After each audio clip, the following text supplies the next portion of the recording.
ઘણી વખત જીવનના એવા ઘણા બધા પ્રશ્નો હોય કે આપણે એમનું સોલ્યુશન ન પણ કરી શકતા હોઈએ, પરંતુ જીવનની વાસ્તવિકતા, આપણા જીવનની કેટલી ગંભીરતા છે, કેટલી ધીરજ છે, કેટલી સ્થિરતા છે, એ જીવનના માપદંડને નક્કી કરતું હોય છે. અમુક વસ્તુ આપણાથી સોલ્યુશન ન થતું હોય તો એ મહાપુરુષોના શબ્દો દ્વારા, શાસ્ત્રના માધ્યમથી,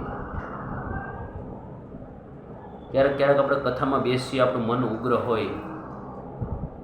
શાંત ન હોય, કેટલી વિટંબણાઓ હોય, આધિ વ્યાધિ અને ત્રિવિધ તાપથી આપણે પીડાતા હોઈએ, ત્યારે વાલા ભક્તો 2 થી 3 કલાક આપણે કથા સાંભળીએ નિરાતે, તો કથાની અંદર આપણું સોલ્યુશન આવી જતું હોય છે. ટ્રાય કરજો મિત્રો. ક્યારેય પણ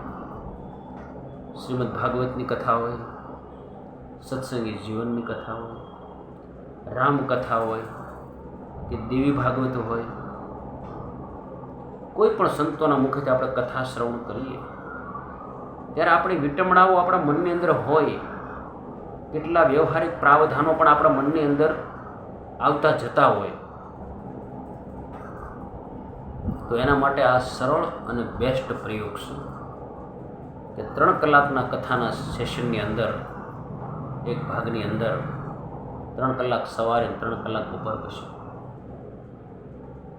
એક જ દિવસ ખાલી આપણે લાભ લઈને, કદાચ 8 દિવસની કથા હોય એમાંથી ખાલી એક જ દિવસ, તો આપણા ઘણા બધા પ્રોબ્લેમો અને સોલ્યુશન મળી જતા હોય. આ સિદ્ધ કરેલી વાતો છે, સમજેલી વાત છે, જોયેલી વાત છે, સ્વીકારેલી વાત છે, અનુભવેલી વાત છે. આપણી અંદર આપણે કહીએ પરમાત્મા રહેલા છે, તો પરમાત્મા રહેલા છે તો એ પરમાત્મા ખરેખર